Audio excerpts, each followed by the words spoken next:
It's my pleasure to introduce to you for 20 minutes Dr. Alice Stack. Dr. Stack.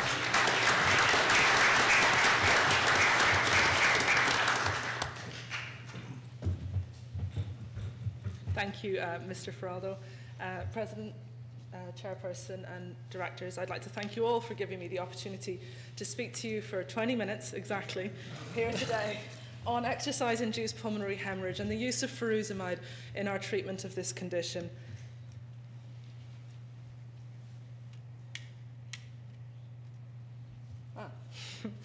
Okay, so moving in the right direction. I do have some excellent mentors and colleagues at Michigan State University who are enabling me to move forward in our investigations into what I believe is a very important condition. And our work has been and is still very generously supported by the Grace and Jockey Club Foundation, amongst others. I'd like to say from the outset that I've made as much effort as is possible to make this talk as standardbred specific as I can in instances where scientific literature refers only to thoroughbred racehorses. I will make that clear and state it. All references that I use are stated throughout and embedded throughout the slides. All the information that I will give you, unless I state otherwise, is based on scientific and peer-reviewed information. I'd also like to state from the outset that I don't necessarily have a position per se on the use of furosemide and the use of in racing horses. I'm really just here to present to you the science behind the topic. Some of the things that I want to talk to you about today are just how common is this condition, so we're going to spend some time on that. We're going to talk about the effect of exercise-induced pulmonary hemorrhage on the horse, and specifically on its lungs. We're going to talk about some of the mechanisms that underlie or underpin this disease, talk about why it happens, and finally, to wrap up, I'm going to talk about furosemide, its use in the racehorse, its effect on the racehorse, and whether or not it truly is effective in the treatment of this condition. When considering any disease or condition and taking into account how common that condition is, it's very important to bear in mind the technique that's used to diagnose that condition, and exercise-induced pulmonary hemorrhage is no exception. If we use epistaxis, which is also known as really just the presence or absence of blood at the nostril of a horse after a race, it's a very easy test to perform for obvious reasons. About 1 in 1,000 thoroughbred race starts are associated with epistaxis. However, when we look a little bit closer and use techniques such as tracheal endoscopy or scoping, it's very easy to identify the presence of blood in a horse's trachea or main stem bronchus using an endoscope. It's a relatively non-invasive procedure that's performed without sedation in most instances. We see that more horses than would epistaxis stats would have us believe are actually affected by this condition. So Dr. Burks and colleagues in 2002 looked at a large group of both standardbreds and thoroughbreds that were racing in Pennsylvania, and he found that about 75% of horses had some evidence of blood in the trachea after just one race. When he looked at some of those horses on 3 separate occasions, he determined that all horses bled or had evidence of blood in the trachea on at least one of those examinations, okay? So now we're starting to realize that exercise-induced pulmonary hemorrhage is perhaps more common than we would believe. Bronchoalveolar lavage or lung washing is a more involved procedure done much less frequently to diagnose this condition. But when we take lung washings on horses that are racing and are actively in training, we find that all horses have some evidence of red blood cells, and these larger cells, or these larger cells are known as hemosiderophages. They're sort of the garbage disposal units of the lung, and they break down the red cells in the airways. All horses in active race training have some evidence of having bled at some point in the past. Another important question to ask is whether or not this condition is associated with negatively associated, with performance. Although many people believe that it did have a negative impact on a racehorse's performance, that question wasn't definitively answered, at least in thoroughbreds, until the mid-2000s, when an investigator, Ken Hinchcliffe, looked at a large group of thoroughbreds that were racing in Australia under normal conditions, and he found that exercise-induced pulmonary hemorrhage is indeed associated with poor performance in the racehorse. He used a grading scale and scoping data, so he graded horses from 0 through 4. Horses with grade 0 had no blood in their airways, and horses with a grade 4 had a lot of blood in their airways. And he found that those horses that had either very mild exercise-induced pulmonary hemorrhage or no evidence at all of any blood in their airways were actually 4 times more likely to win their race. This graph on the right-hand side of the slide shows that those horses with a higher grade of EIPH, so the 3s and the 4s, actually finished a further distance behind the winner than those horses with a 0 or a 1. The question has not been as definitively answered in standard-bred racehorses. Some data from the early 90s does suggest that there's an association between, a negative association between performance and exercise-induced pulmonary hemorrhage in standard-breds, but again, the study wasn't as powerful as the Hinchcliffe study. I need to inflict some anatomy on you, unfortunately, so the rest of the talk makes at least some sense. I just want to make you aware of some terminology that I'm going to bandy around here. And what I've done is really just blown up a cartoon picture of a horse lung as it would rest in the horse's chest or thoracic cavity. And when I talk about cranial lung, that is the lung here, okay, that is on the right of the slide and closest to the horse's head and neck, and trachea, which is where we perform the scoping, or what the scope is looking at. Caudal lung is that lung closest to the horse's tail. Dorsal lung is that closest to its backbone, and ventral lung is that closest to the ground. And of particular interest to us today is the caudodorsal lung region right up here in the back top corner of the thoracic cavity, okay? And I just want you to bear in mind that that's quite a long way from the trachea, which is where our scope can get. A really important question, and we all are here really to talk about the welfare of our horses, and that's all of our, our main priority, is does this condition impact our horses, or is it a necessary byproduct of exercise, a little bit like sweating is? Does it affect them? Well, exercise-induced pulmonary hemorrhage doesn't typically make horses systemically ill. They tend to have good appetites. They don't have fevers. They don't show us overt signs of pain. And in fact, other than the presence of blood in their respiratory tract, they don't even have other clinical signs that are obvious to an observer, even a qualified observer, that can even be localized to their respiratory tract. So why do we care? Well, exercise-induced pulmonary hemorrhage does affect their lungs, okay? These horses have significant pulmonary pathology or disease. Most of the pathology studies that have been performed to date have been done on thoroughbred racehorses, and all of these horses have been donated for the purposes of the studies because they've had severe and even career-limiting exercise-induced pulmonary hemorrhage. I would like to mention, however, and this paper is not yet published, we're working on it at the moment, but one of our more recent studies, we asked for donations from Midwest tracks, and we opened that study up to standardbreds as well. And one of the standardbreds that we evaluate is working out to be one of the most severely affected. We've graded these horses essentially on a number of lesions, and one of the standardbreds that we've looked at is in sort of one of the top 3, if you like. So it is not just a disease of thoroughbred racehorses. Gross pathology are abnormalities that we can see with the naked eye, and I'm not sure that with the lights on that it's maybe quite as obvious, but when we consider pathology that we can see, I just want you to know that left lungs are affected as much as right lungs. It's not a condition that has a side predisposition. Okay, this lung tissue should be a nice pale salmon pink color, and you can see that it's far from that. This lung is discolored, okay? These dark black flecks and brown sort of discoloration is very abnormal, and what you're looking at are the breakdown products of red blood cells. That lung tissue also, and you'll have to take my word for this, is very firm to the touch, and it shouldn't be, okay? It feels rubberized, and normal lungs should be very soft and pliable. So these lungs are really abnormal. And again, all the lesions that we're seeing, or at least the most severe ones, are in the caudodorsal lung region. As with any disease, you might expect that there are gradations of severity, okay? Not every horse has very severe lung pathology. So from normal through mild, moderate, and severe disease, you can see an increasing amount of discoloration and sort of an uneven texture to those lungs, if you can appreciate in the photographs. These are images of lungs that have been sliced through, and I just want to get the point across that this is not just an aesthetic disease. It's not just a discoloration of the surface that looks unpleasant when you do a necropsy, but otherwise, who cares? These horses have a lot of lesions. And unfortunately, again, this isn't necessarily going to show up very clearly on the picture, but in the severely affected horses, I just want to draw your attention to these pale white areas, if you can see them.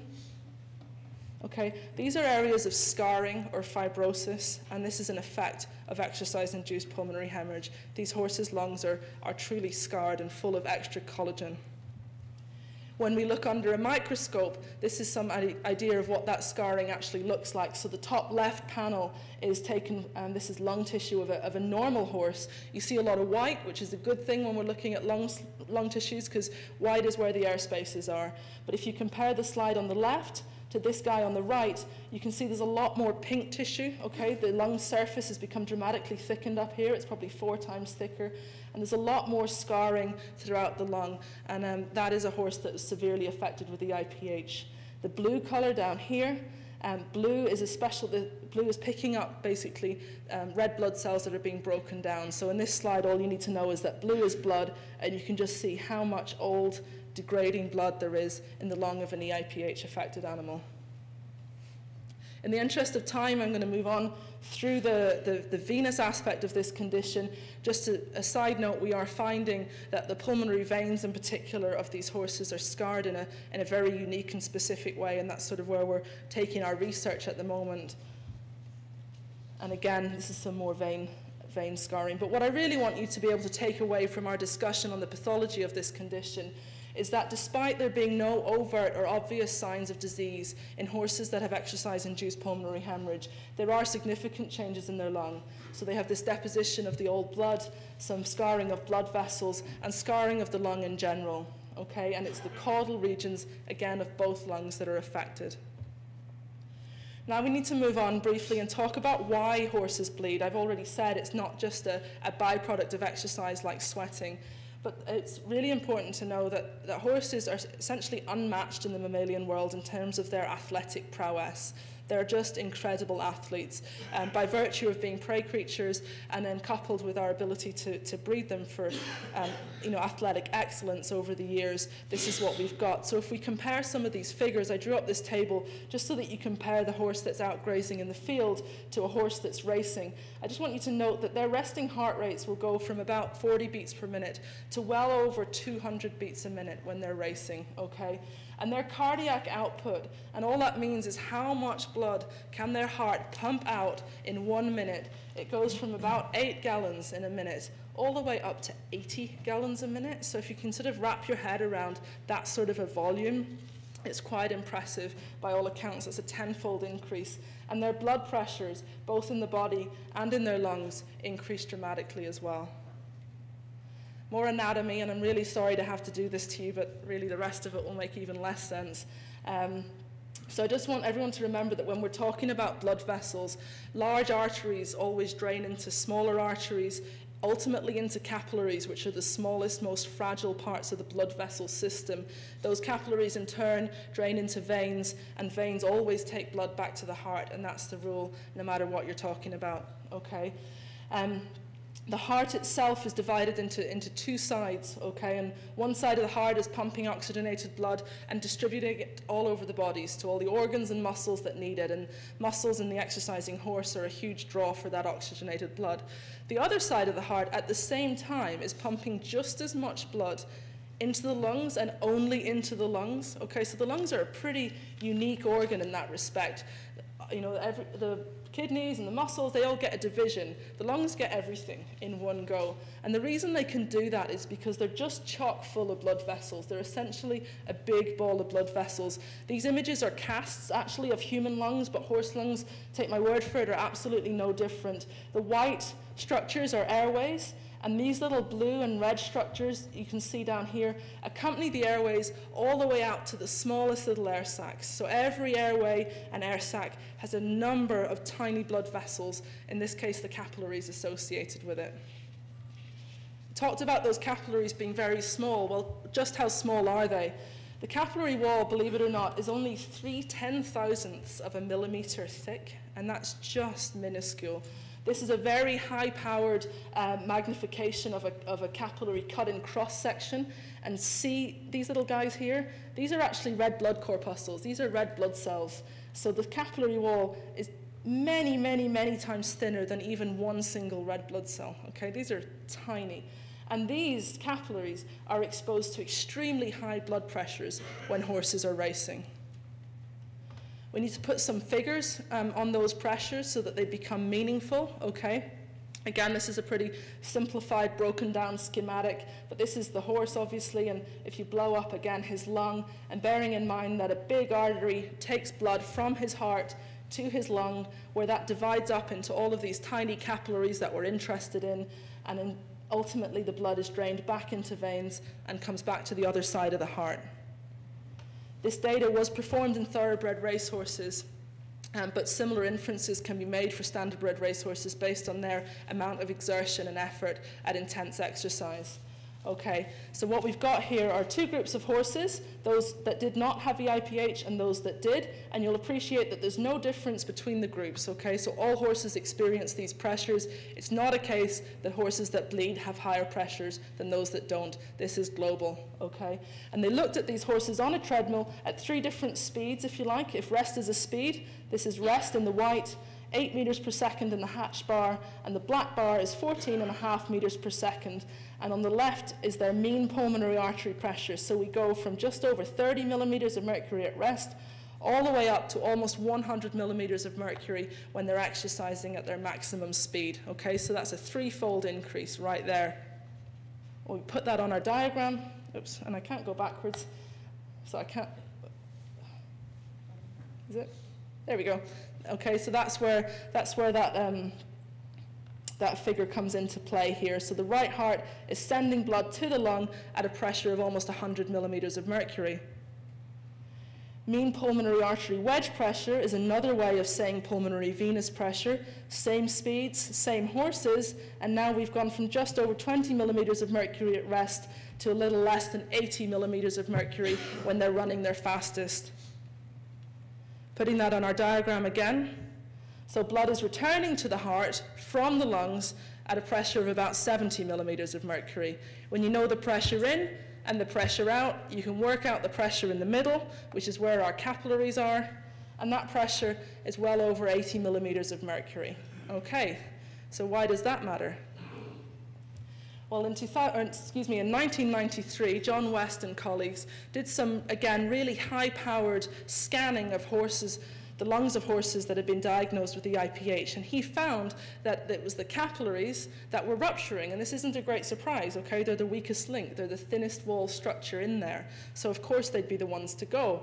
And he found, these are some of the images from his paper, that this is the capillary wall here, okay, and this is the disruption or the rupture.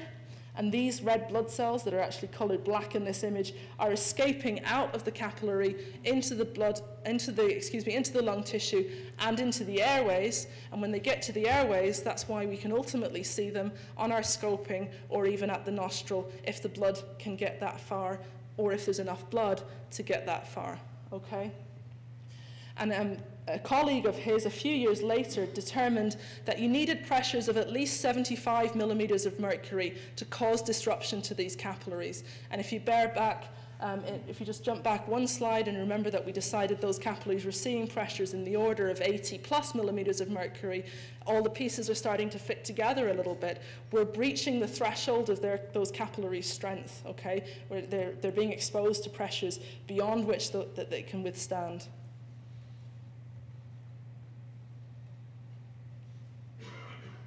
Again, in the interest of time, I'm going to move on through the venous component here. And onto the sort of the subject du jour, if you like, and that is furosemide. That's what we're all here to discuss. Furosemide, also known as Lasix, and in some cases Salix, is the only medication that has proven efficacy against exercise-induced pulmonary hemorrhage, and that was determined very conclusively by Dr. Hinchcliffe again in 2009 in what's commonly become known as the South Africa study. So what is Lasix, or what is furosemide? Well, it's designed to be a diuretic, which means that its primary site of action is actually the kidney. And in the kidney, it prevents sodium reabsorption, and wherever salt goes, water will follow. Okay, so by preventing the reabsorption of sodium, you end up with an increase in urine flow, which causes an increased urine losses. The horses urinate, obviously. This, in turn, reduces their blood volume temporarily. It also causes a reduction in the blood pressure in their lungs. So now we might start to think about just how it could be affecting exercise-induced pulmonary hemorrhage if we can mitigate or reduce the blood pressure in the lung a little bit. And it does cause temporary weight loss in the order of somewhere between 2 and 4% of the horse's total body weight. It's also got some off-target effects, if you like, it can affect smooth muscle. And smooth muscle likes to hang out around blood vessels and around airways. And it's been shown that in heavy horses, at least, that have a lot of airway constriction, furosemide can actually give them some relief and cause bronchodilation. I already mentioned that furosemide can reduce pulmonary blood pressure, and this is a very similar graph to the one that I showed you earlier. Again, blood pressure is shown here on the left-hand side, okay? And these horses on the left are the control horses, and they received a placebo, so they did not receive the drug. The horses on the right received furosemide. Again, these are thoroughbred horses. Similar reductions in pressure have been seen in standardbreds. And from rest, right up through 13 meters per second on a treadmill, at every speed, including rest, there's a significant reduction in pulmonary arterial pressure in those horses that received the drug. We already talked about bleeding being associated with pressure, that there's a pressure-mediated break of those fragile and thin-walled capillaries. So like I've already alluded to, if we can bring the tipping point of those capillaries and reduce the pressure to just below that threshold, you start to see how it is that furosemide might actually have its effect. Lots of studies have been performed in attempts to really answer the question, is furosemide truly effective in reducing exercise-induced pulmonary hemorrhage? And Dr. Hinchcliffe in 2009 in the South Africa study that I've already mentioned really answered that question quite conclusively. And the reason I can say that is that this study has a very high level of evidence, okay? It's a very well-conducted study. I say that because it was randomized, it was placebo-controlled, blinded crossover field trial design, and he performed it in such a way that it truly emulated racing a lot more than a study that's performed on a treadmill or studies that have been performed with horses running for no incentive, for example. Okay, he really tried to emulate racing as best he could. These were, of course, thoroughbreds. Almost 200 thoroughbreds competed for actual prize money to the South African rules of racing. And the horses raced twice, 1 week apart. 1 week they received furosemide, and this other week, whether it was at the start or the end of the study, they received a placebo, which was saline, but the saline was even discolored so in such a way that it really resembled that slightly off color of Lasix. So the people that were administering the drug to the horses had no idea whether they were giving a placebo or the drug itself. Also, those people that evaluated the horses after racing using endoscopy were blinded as to whether the horses had been treated or had not. So in no way could they be biased towards saying that furosemide was or was not effective. And the answer, and I believe this is very much to his surprise, is that furosemide was indeed effective in at least reducing exercise-induced pulmonary hemorrhage in the thoroughbred racehorses that he evaluated. Okay, those horses that received the placebo, which was the colored saline, were between 7 and 11 times as likely to have VIPH of grade 2, 3, or 4, so they're the more severe categories, than those horses that received furosemide. In the placebo group, again, all those horses that received saline, 80% of horses had some evidence of blood in the trachea after racing, whereas those horses in the furosemide group, only 55% of those horses had evidence of blood. So by no means a complete cure, but it certainly seems to be some way helpful.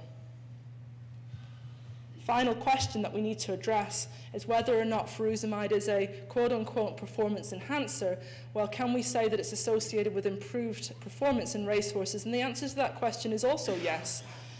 In 2000, Dr. Sommer and colleagues determined in a large group, almost 1,000 standardbred pacers, that he looked at that those horses that received furosemide on average had a reduced race time of less than a second, but nevertheless this was significantly different from those horses that did not receive furosemide. Okay, there's a confirmed association in thoroughbred racehorses between the use of furosemide and improved performance. Those horses were more likely to win and finish in the money than those horses that did not receive furosemide in that study. What we do not know at this time, and I don't believe we'll know for a very, very long time, if ever, is whether or not this effect of furosemide in performance is due to its effect on exercise-induced pulmonary hemorrhage. It is likely due in part, but it can't be said that it's due entirely to this. So the final slide that I have here, I just want to put up some, these are more sort of thought-provoking ideas that I'm sure will be discussed at length either today and tomorrow amongst yourselves. But what would the effects of banning race day furosemide be on our racehorses?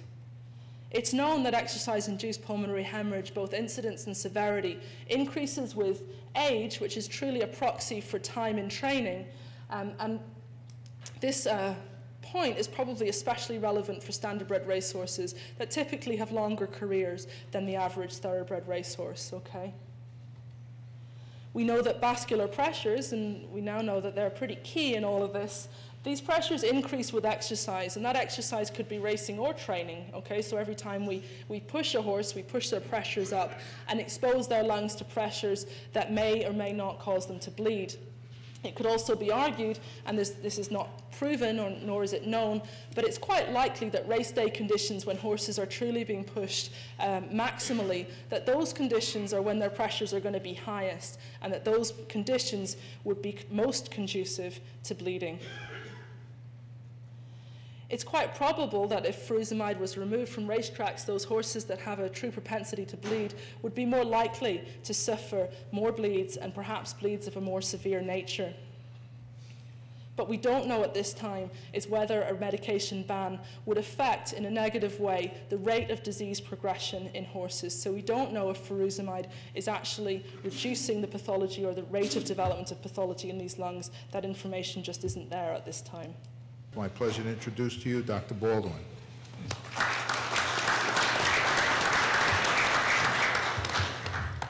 Okay, how many people want me to talk for 8 minutes, or how many people would just like Dr. Stack to continue on for the rest of the night? I vote for Dr. Stack. But, whoever is responsible for bringing Dr. Stack and Michigan State into this discussion, Michigan State is the top pulmonary internal medicine facility for horses probably in the world, so that's a great thing. So whoever's responsible for that, you did a great thing. I'm going to talk briefly about race day use of Lasix in racehorses, and Mr. Feraldo has pretty much given my disclosure already, but one of the things that my practice does is provide Lasix services at several racetracks in the Mid-Atlantic region. We treat several hundred horses with Lasix per week at this time of year. So I have to disclose that in the interest of fairness. It wouldn't be right otherwise. My talk's called Race Day Use of Lasix in Racehorses, the Good, the Bad, and the Ugly. I gave you our disclosure. We're going to just whip through some background. Lasix is now called Salix. That's the veterinary form of the drug. It was split off from the human form a few years ago. Administration is generally 2 cc's to 10 cc's intravenously, about 4 hours before racing by a private veterinarian. There are some variations to this. For instance, in Delaware, it's 3 to 3.5 hours before racing. In Maryland, you can go up to 2 hours before racing. Everybody's pretty familiar with this. In harness racing over the last few years, there's been a trend to give Lasix at a central Lasix station. And this, we'll talk about this a little later. This has helped with integrity and reliability issues in administering Lasix. The scope of use of Lasix in North America, 90+% of thoroughbreds, including unraced 2-year-olds, I had to get that in there, get Lasix before they race.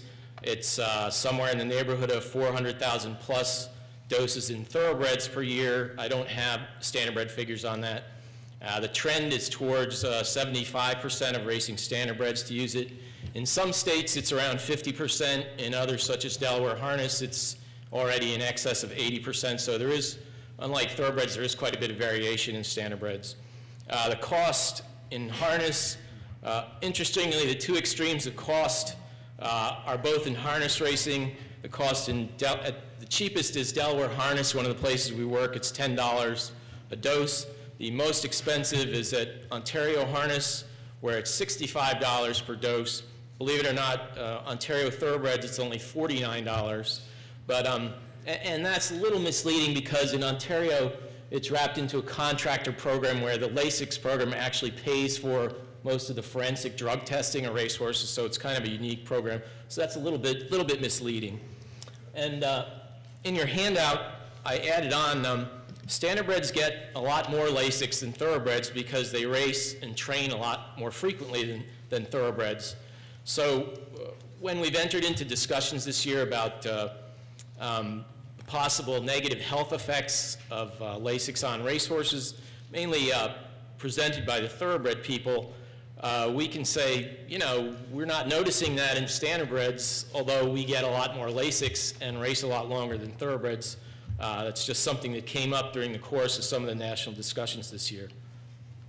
And moving right on to the good about Lasix, Dr. Stack just presented indisputable evidence that Lasix is now proven to decrease the prevalence and severity of respiratory bleeding, also called EIPH or exercise-induced pulmonary hemorrhage in thoroughbreds under race conditions. And that comes from Hinchcliffe's racing study in South Africa, horses under racing conditions. The other thing that's in your handout that's probably more important or as important, Lasix no longer masks illegal drugs in racehorses due to the improved drug testing techniques that we have. It's surprising how often in the last year, I would say that the majority of people at national meetings on this issue from the racing industry still think that Lasix can be used to mask the use of other performance-enhancing drugs on race day.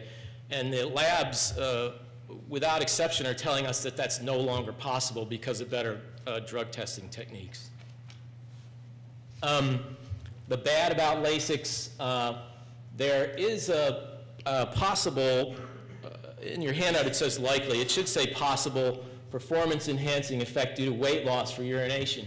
How do I know about this weight loss? Well, I know the Ingracias and some other people that race at Freehold are here. In the early 90s, the general manager of Freehold Raceway decided that we would weigh all the horses before they raced, and we would weigh the Lasix horses before they got Lasix and then weigh them after they got their Lasix. And the weight loss, depending on the weight of the horse and the dose of Lasix that they got, the weight loss after getting Lasix was between 2 and 25 pounds of fluid per horse.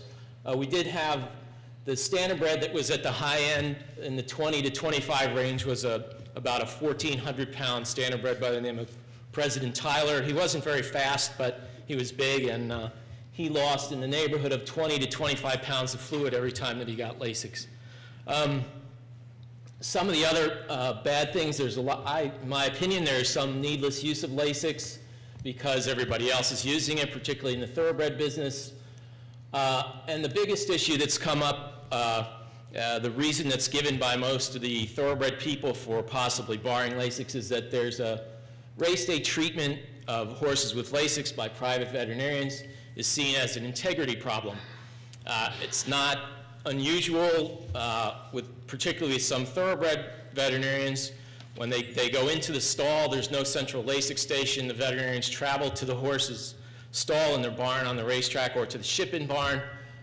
They administer Lasix and at the same time may or may not administer whatever other undetectable performance-enhancing medication is requested. Obviously not all veterinarians, not all horses, but that's the perception. And some uncommon side effects of Lasix that we're all familiar with. Excessive dehydration is possible, especially in hot weather. Can be a contributing factor to heat stroke, heart arrhythmias, the most common, which is atrial fibrillation, which causes horses to not finish a race, and electrolyte imbalances. Now, about the uncommon side effects, obviously, if these were very common, Lasix would not be used by 90% of thoroughbreds and 80% of standardbreds, but they can be a problem, certain horses under certain conditions. And getting down to the ugly, some of the higher-ups in thoroughbred racing have put forth the idea that there's a bad public perception of all race day medications, especially the fact, the intravenous medications, and it's just the concept of a horse getting an intravenous needle from a veterinarian on race day. Most of the public does not understand that horses are notoriously bad takers of oral medication. If you try and if Lasix was given orally, you couldn't guarantee the proper dose was delivered, or any other medication. They tend to injure themselves or the person that's administering the medication when it's given orally, and so most of medications that we routinely give horses are given intravenously because that's the only safe and reliable way to deliver it. It doesn't just apply to race day. It applies to routine medications when a horse is sick, for example, but the public doesn't understand that intravenous is the only reliable way to deliver most medications to horses. So that's the ugly in a nutshell. Anyway, solutions to the ugly. What I have perceived in the last year as a minority of people in the thoroughbred industry, unfortunately, there's some of the very wealthy and influential people have suggested that all race day medications, including Lasix, be eliminated, that it's the public's perception of racing will be that much improved. Another suggestion has been to use central Lasix stations where Lasix administration can be more closely monitored. This is already being done at many harness tracks. So when I went to RMTC meetings, they suggested, you know, there were integrity problems in thoroughbred racing with giving Lasix. Yeah, because it's given at the vet goes to the stall, there's nobody watching, et cetera. At a lot of harness tracks, including Ontario Harness, there's a central Lasix station. Our veterinarians, we usually suggest when we go to work at a new place, put in a video camera. There won't be any doubt what we're doing. All the horses come to the same place. In Pennsylvania, for example, there's a racing commission representative who is right there with the administering veterinarian at all times, who identifies the horse and makes sure that Lasix is actually given and that Lasix is the only thing that's given. We recommend a video camera. That's usually not done because people trust us, but we do recommend it. And then recently the RMTC and the NTRA have recommended that either government or racing association Lasix vets give the Lasix, or a practice like ours that's appointed by them, who's not working for any of the racing stables, be charged with administering the Lasix. These are the solutions that have been put forward.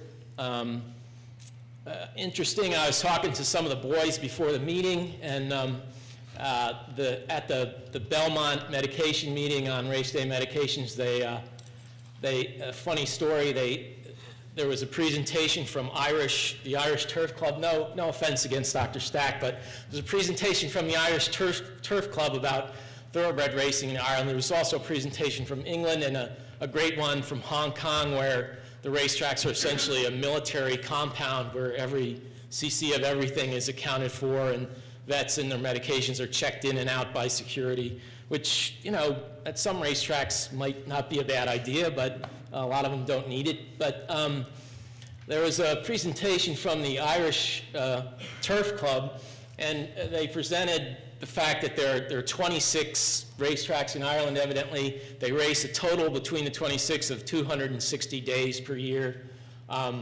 They race in all these beautiful locations. It showed thoroughbreds racing on the beach in Ireland. They close off a part of the beach, and that's one of the racetracks, and the thoroughbreds race down the beach. And I'm sitting there thinking, well, screw this, that's where I'm going to go work. And then they mentioned that bleeding isn't a problem. If a horse bleeds, they rest the horse. Trainers there have old-fashioned methods of dealing with bleeding. They didn't explain what it was.